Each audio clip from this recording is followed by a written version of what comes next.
Guys, আমার এই ভাইটা হামজা চৌধুরী, ইনি আজকে 3টার দিকে বিয়া হবে, বিয়ার গোসল করছে।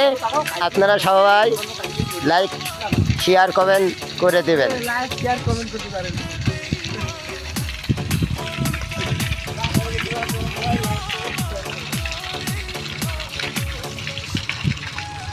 কি সুন্দর করে গোসল করছে।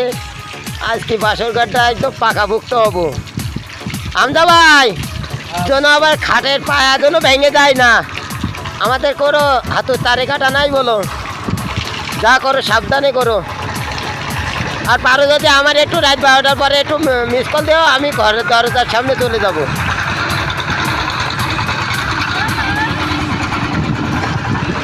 এই এদিকে একটু ফেরো, এদিকে এদিকে ফেরো।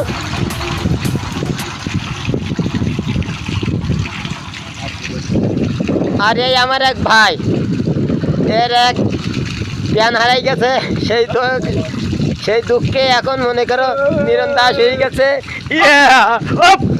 মাথা গরমই যাচ্ছে, ইট মেরে দেবো বলো, দেখতে পাচ্ছেন আপনারা সবাই টেনশন করছে। উনি এখন প্যান পাচ্ছেন না, আর একজন গোসল করছে, বিয়া করব।